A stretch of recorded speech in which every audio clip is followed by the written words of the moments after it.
Hey everyone, I'm doing a quick reaction video to the Microsoft E3 2015 press conference. Normally I do these on my fancy camera, but A, it's out of batteries, and B, I don't have much time. So I decided I'm going to do this on this webcam. I'm going to do it fast, get it up as quickly as possible so I can share a little bit of my thoughts on what was I think, terrific second day of E3, if we consider Bethesda's pre-E3 press conference to be day one. This is day two, maybe Bethesda's day 0, and this is day 1. Either way, gotta say that I think Microsoft more or less knocked it out of the park. It's a very fast press conference full of a lot of games, and in retrospect, although I wanted to see games like Scalebound and Crackdown 3 or whatever they're going to end up calling it, the idea to focus on games we're actually realistically going to be playing in the next 6 to 12 months, I guess sooner than that. They're really focusing on 2015 and maybe early 2016. Sort of like the winter season is still, I think, to them, sort of 2015 in quotes. It was really exciting because it meant a lot of the games you were seeing were games that, you know, barring a huge delay, you're actually going to see and play. So I thought that was kind of an interesting and important mantle to put into the ground, and sort of like sets a certain tone that, you know, may be different at different press conferences. You know, Sony and Nintendo may very well show off games that won't ship for years. Nintendo showed off a Wii U Zelda game that we're not going to play for a very long time. So let's run through some of the major headlines. I'm actually just got Kotaku open. I'm going to go through the big ones and kind of rattle off some of my thoughts on some of the big stuff that we heard from the event. Microsoft announces Recore from the makers of Metroid Prime. Now, this has been one of the most interesting stories for the last, I don't know, 4 or 5 years. So, is it Armature Studios, I think is the name? Yeah, Armature Studios. There were some of the creative folks behind Metroid Prime. Now, obviously, there are still people working at Retro Studios, which is owned by Nintendo, that worked on Metroid Prime. So it's not going to be a huge shock if Retro Studios revisits Metroid Prime in the future. And I'm going to turn off this window because there is noises outside. But nonetheless, Armature Studios has mostly done ports for the last couple of years. And they've also did one of the Batman Origins Blackgate game, I don't know, a not so great Metroidvania type game for the PlayStation Vita and the 3DS. And it's been a curiosity that this studio's not worked on something more ambitious and bigger given their pedigree. You know, is it a matter of the fact that they've been doing pitches and the games have gotten canceled, the pitches have been pitched and not picked up? But anyway, Recore is about a girl and this robot dog, and we don't really know a whole lot more than that. They said it's coming. I don't know if they gave a date for it, but they're, you know, if we take them at their word that the themes of these games are stuff coming either within 2015 or holiday 2016 or early 2016, then theoretically it's not that far off. I suppose worst case scenario, it's spring 2016. But nonetheless, it depicted this girl exploring this vast desert landscape, and she's got this dog, and there are robots, and there's mysticism, and it wouldn't totally shock me if this was a downloadable game that was a sort of Metroidvania take, but when the listings went up on Amazon, which we cannot take for granted as being fact, a lot of that is complete BS, but nonetheless, it said it was listed for $59.99. So potentially, this is a big, important, brand new franchise from Microsoft. That's a full price game, and it was one of the marquee first games they showed off at the press conference. And Phil Spencer seemed really excited and described it as a franchise going forward. So, not sure exactly what is going to be the gameplay of Recore, but hey, there seems to be a recurring theme in games for E3 2015, and it's dogs. I'm okay with that. Next up on the agenda, they showed an extended look at Halo 5.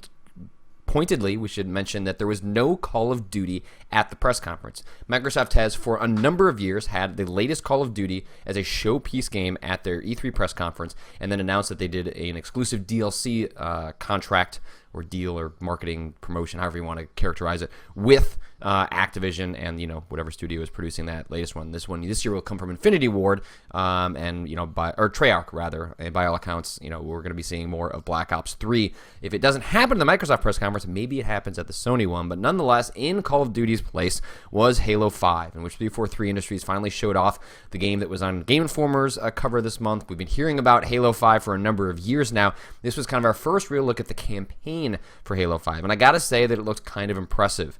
I thought Halo 4 was a beautiful game, kind of a boring game, but I enjoy the world, and even though I didn't know what happened in Halo 4, and I can't tell you what happened in Halo 4, anxious to get my hands on Halo 5. I think they're shaking things up. What I'm hoping for Halo 5 is that if Halo 4 proved 343 can make a Halo game, hopefully Halo 5 is where 343 decides to put their stamp on what a Halo game can be.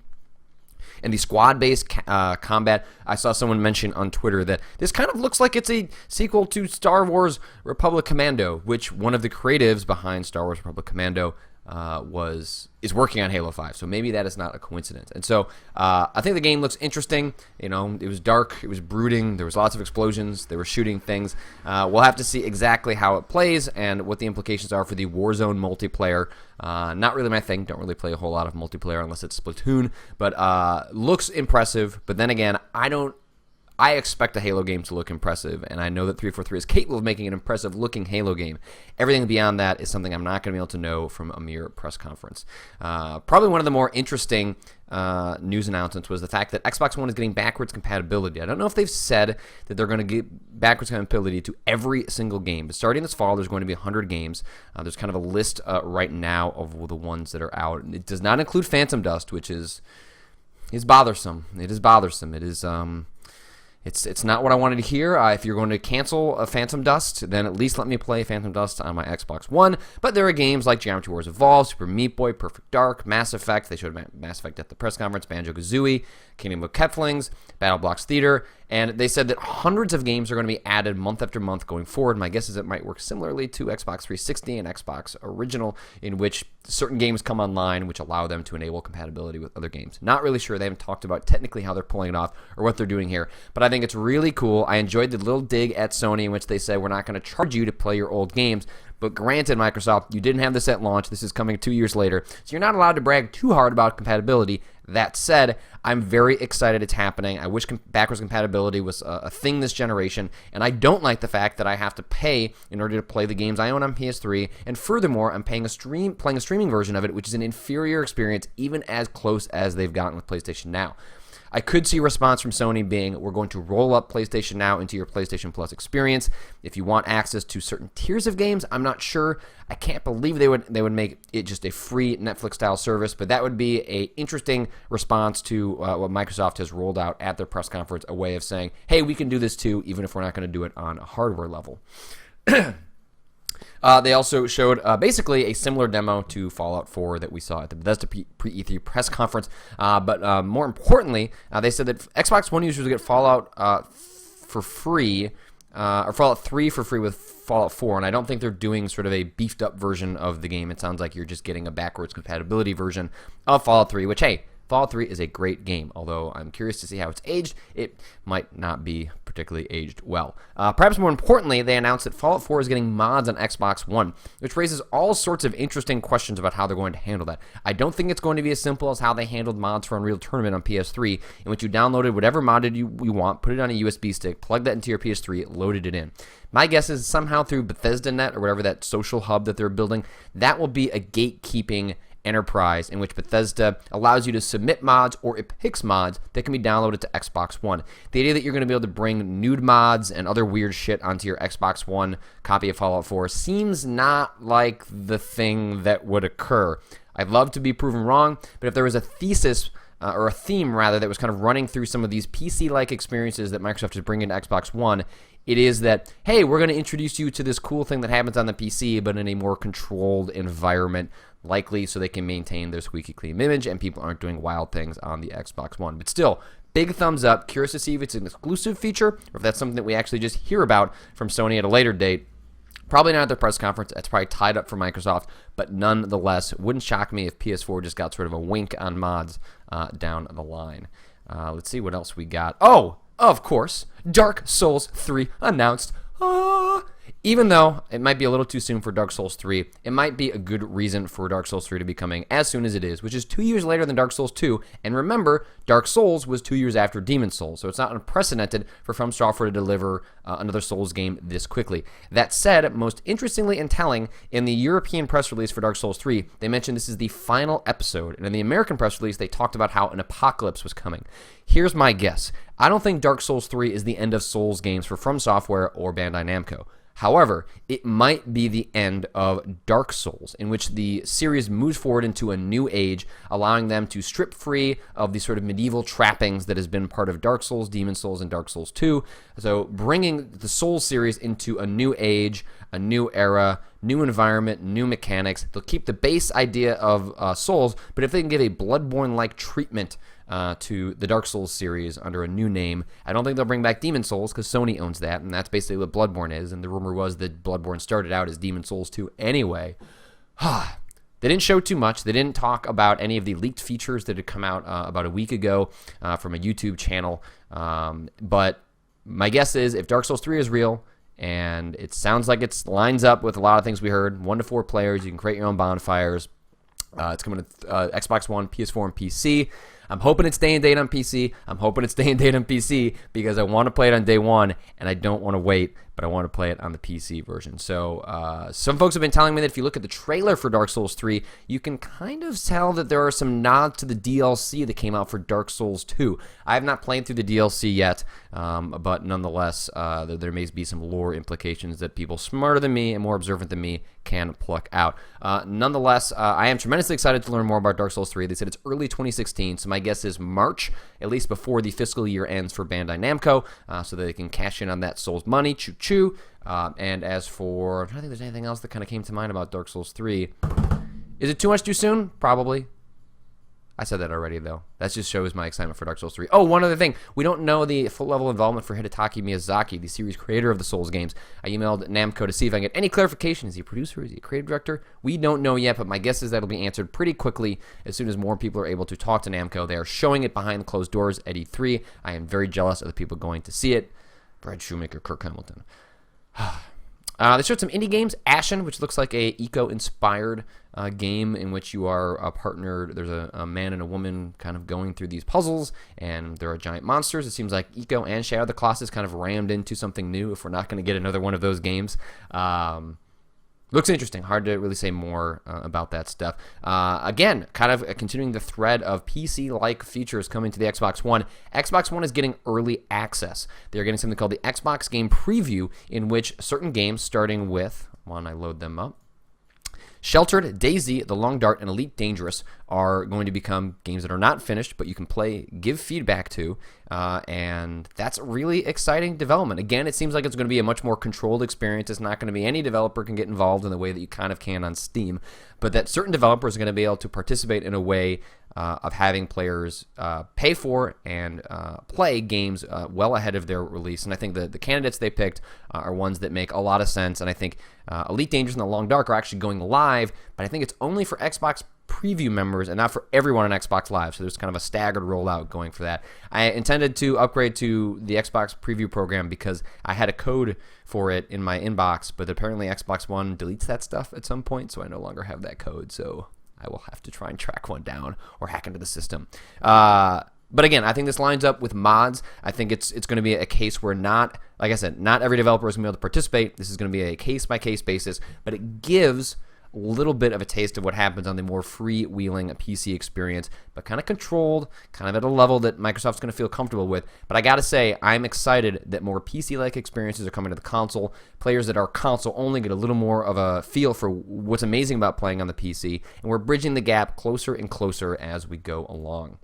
As we move our way up to the other announcements, DayZ creator working on Xbox MMO. There's a new trailer for the new game from the Gone Home people, whose name escapes me right now.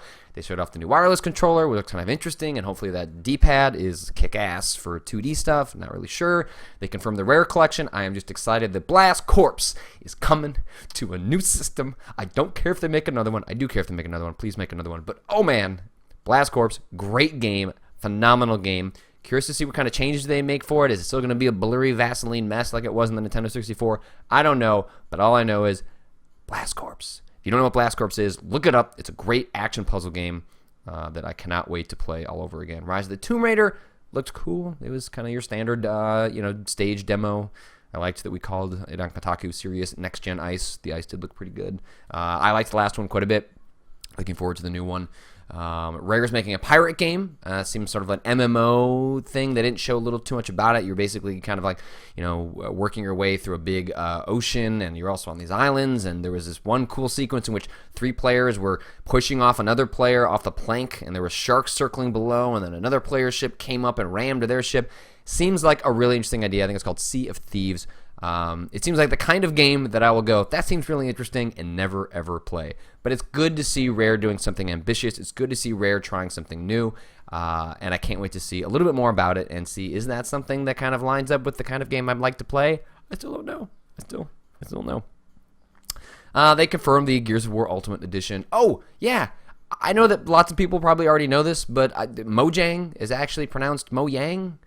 No one? Me? Just Bueller? They announced it as Mojang, and it melted my head, and I probably shouldn't have, but it did. It melted my head. They showed off a version of Minecraft on the Hololens, which looked absolutely amazing. It's making me start to wonder if alternate reality stuff has a better chance at catching on than virtual reality stuff does. I think they're going to complement one another. I don't think one is going to cross the other out. But, if you looked at the Oculus press event, one of their biggest challenges is showing off exactly what's impressive about VR without actually getting you into an Oculus Rift or any other VR kit for that matter. With HoloLens, they're able to demonstrate that in a way that you can really understand in a tactile, you could imagine it tactilely. Anyway, it's easier to see exactly what's impressive about it, which is not clear with VR. VR just looks like a camera moving along the screen really, really quickly. It can be kind of frustrating to keep up with.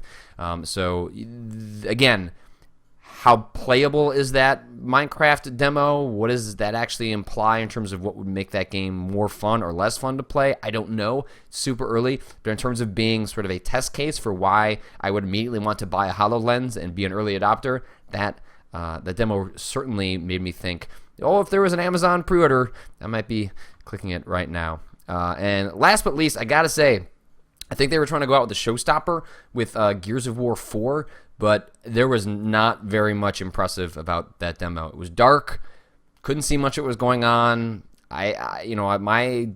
What I look for in a Gears of War game is giant monsters crawling through and lots of crazy things happening. And outside of a storm that was happening way off in the distance, there was nothing in that Gears of War demo that made me go, yep, they've justified why they need to make another one of these. And that's not to say that Gears of War 4 won't turn out to be good or interesting or exciting, but it was a very bad demo to end the press conference on. It was really criminally boring, and it probably would have made more sense to swap the two. And by swap the two, I mean put Gears of War 4 at the beginning of the press conference, because they clearly just had less to show. They said it's coming holiday 2016. We don't know exactly what that means, but that could be, I guess that would have to be early next year if they're sticking to the timelines they're talking about. But man, it looked early. Maybe it didn't look early because that's kind of the wrong term. I think it was just a boring section of the game. It just didn't really inspire a whole lot of, yes, I want to play another Gears of War, even though I kind of do want to play another Gears of War. So I probably would have swapped those two and had Halo at the end, because I just think Halo had a much more impressive demo that was a lot more exciting to watch. But that does it in just a little bit here. The Electronic Arts press conference is kicking off. Look for more videos as I respond to each of them, not in real time, in post time, and then they go up after that. But look for that on youtube.com/Patrick Klepek. If I have a chance to do live versions of these, I will. It's just that I also have a day job, so that's kind of a problem. But I will see you guys later.